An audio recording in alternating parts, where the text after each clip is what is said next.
Well, the red storm is rising across the globe. Peru today announcing it will join China's Global Belt and Road Initiative. President Xi met with dozens of world leaders in Beijing today for the Belt and Road Forum. Earlier this year, Italy became the first G7 nation to join China's Belt and Road Initiative. And in Russia, Jong met with President Putin for the first time. The two leaders discussed denuclearization talks, and Putin said he was willing to share details of the summit with the U.S. Putin confirmed that Kim is willing to give up North Korea's nukes only if the U.S. offers sanctions relief. Joining me now is Fred Fleitz. He is national security expert and president of the Center for Security Policy. Fred, great to see you. Good to see you, David. Let's talk about North Korea and Russia. What do you think they're really up to? Well, let's start by saying that I think North Korea is still reeling by President Trump stunning them by walking away from the Vietnam talks. And I think the North is trying to get some leverage to resume the talks. They're used to prior U.S. administrations that would give in to their demands and ignore North Korean cheating. And President Trump isn't going to do that. He wants a good deal. Now, I think Putin is trying to cause trouble. He's trying to get in on the talks. He has economic designs on North Korea. And the North Koreans are trying to find a way to pressure us to start the talks on their grounds.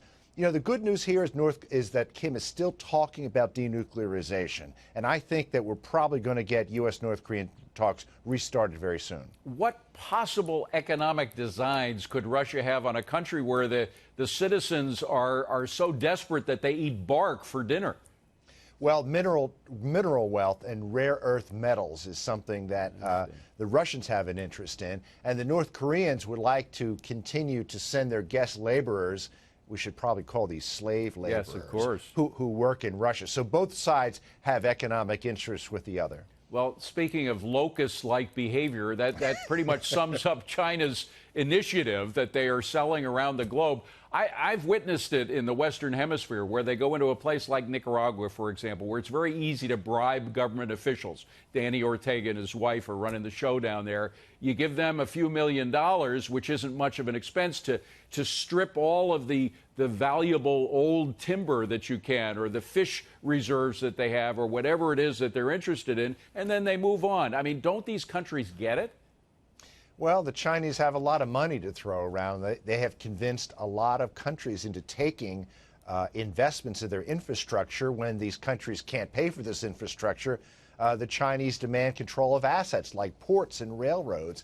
Because of that, China is starting a PR campaign to try to say that the Belt and Road Initiative is a good thing. They're going to have a hard sale on that, because a lot of third world nations, they're seeing that China has other interests than just improving relations and helping their economies. Of course, a bad thing for the people could be a good thing for the people who are running the show, like in a lot of these tin pot dictatorships. So they may have a mutual interest, but even there, eventually those people have to pay for what they have done.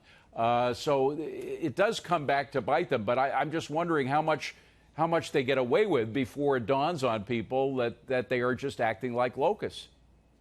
You know, China has been able to exploit resources in difficult-to-get areas of the world because it has no ethics. It will invest anywhere. It's not worried about human rights. It's not worried about OSHA standards for mining. It just wants the resources, and it will pay off anyone who it has to pay off to get access to the resources. And if the nation can't pay their debts, China's going to take control of assets. What is going on inside of China now? I'm being told that despite his anointing himself president for life, that Xi is in a little bit of trouble, that the economy is acting so badly, partly because of the economic world slowdown, partly because of our pressure on them in exchange for a good China deal. What is happening with Xi? Is he on shaky ground right now?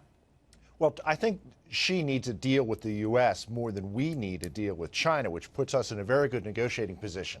China's annual growth rate was 6.7% last year, which is a 20-year low. They've set a 6% floor for 2019, which is astounding.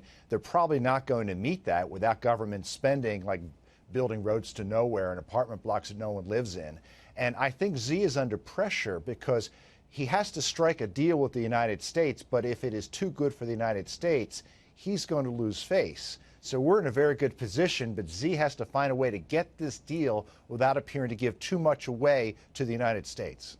It's a fine line he's got to walk, but I don't have much sympathy for the guy. Fred Fleitz, good to see you. Thank you for coming in. Appreciate it. Good to be here. Thank you.